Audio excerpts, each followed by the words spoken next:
लोकसभा निवडणुकीच्या धामधुमीत कोल्हापूर जिल्ह्यातून एका मोठ्या स्कॅमची बातमी समोर आली आहे। आपण सगळ्यांनी Harshad Mehta scam web series पाहिलीच असेल। अगदी बरोबर तसाच फसवणुकीचा प्रकार कोल्हापूर जिल्ह्यात घडलाय। हा फसवणुकीचा प्रकार फक्त महाराष्ट्रपुरती मर्यादित नाही। कोण आहे कोल्हापूरचा हर्षद मेहता पाहूयात या रिपोर्टमधून। अशाच पद्धतीने कोल्हापूर जिल्ह्यातील हुपरीचा राजू नेर्लेकर बनला कोल्हापूरचा हर्षद मेहता। जेमतेम शिक्षण असलेला राजू नेर्लेकर यांनी आपल्या गोडवाणीने सगळ्यांना भुरळ पाडली।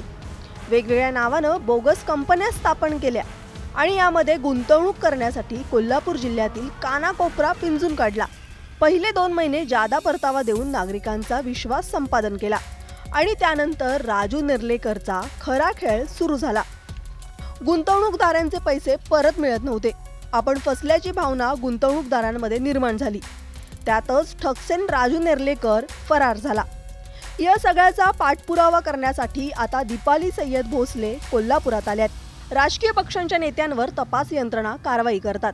तशाच पद्धतीनं सर्वसामान्य नागरिकांची फसवणूक करणाऱ्या राजू नेर्लेकरवर देखील ईडीनं कारवाई केली पाहिजे अशी मागणी दीपाली सय्यद यांनी केली आहे। हा सगळा जो प्रकार आहे जो सर्वसामान्यांच्या घरात घुसला जातोय, ही जी एकच व्यक्ती आहे राजू, जी इतके वर्ष सगळ्यांना फसवते आणि त्याच्या मागे काहीही कारवाई होत नाहीये। ह्याच्यावर ईडी पण लागली गेली पाहिजे। ईडी ही फक्त राजकीय व्यक्तींवर झाली नाही पाहिजे, सर्वसामान्यांना फसवणाऱ्या लोकांवर सुद्धा लागली गेली पाहिजे, जेणेकरून पुढे अजून एक कुठली तरी व्यक्ती निर्माण होऊ नये आणि अजून या राजूसारखी माणसं येऊन ही अशा माणसांना फसवली गेली नाही पाहिजेत। राजू नेर्लेकर यांच्या घरासमोर आंदोलन करण्यात आलं, मात्र पोलिसांनी कोणतीच कारवाई केली नाही।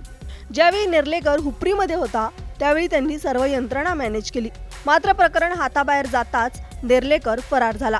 त्याच्या या फसवणुकीचा आकडा हजारो कोटीच्या घरात आहे।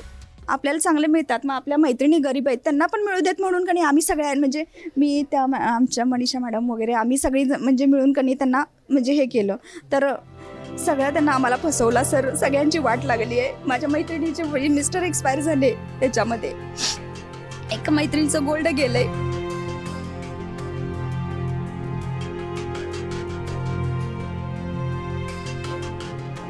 सकाळी 5-6ला उठायचं, त्याच्या दारात जाऊन बसायचं, तर तो आम्हाला देतो ताई एवढ्या वेळा नाही, आता आमचं काम झालं नाही, हात जोडून सांगणार ताई आता नाही काम झालं, आता एक 8 दिवसात काम होतंय तुम्हाला देतो। राजू नेर्लेकरनं इतर राज्यातील देखील गुंतवणूकदार तयार केले होते।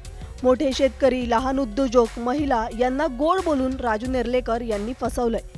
त्यामुळे शेकडो कुटुंब आज उद्ध्वस्त झाली आहेत। खूप म्हणजे कमीत कमी 100 कोटी रुपये कर्नाटकचं आमचं परवा एक स्वामीजी होतं त्यांचं एक 30 कोटी रुपये, गुलबर्गाचे मॅडम आहेत त्यांचं एक 2-3 कोटी रुपये आणि तिथं आजूबाजू ते केरळामध्ये शेळी पालन करतो म्हणून तिथं कमीत कमी एक आमच्या अंदाजानं 80 कोटीच्या वर आहेत। ते केस झालेलं होतं आणि अटक झालं म्हणते आणि दुसऱ्या दिवशी हितच असतं।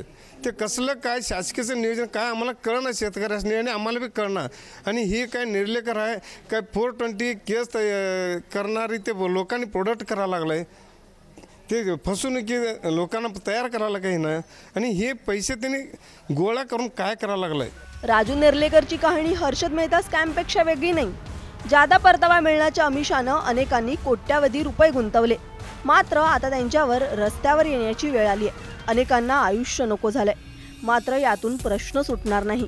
नागरिकांनी आर्थिकदृष्ट्या साक्षर होणं आता काळाची गरज बनली आहे, नाहीतर राजू नेर्लेकर सारखे अनेक ठगसेन प्रत्येक गल्लीत तयार होतील। विजय केसरकर, एबीपी माझा, कोल्हापूर। एबीपी माझा, उघडा डोळे बघा नीट।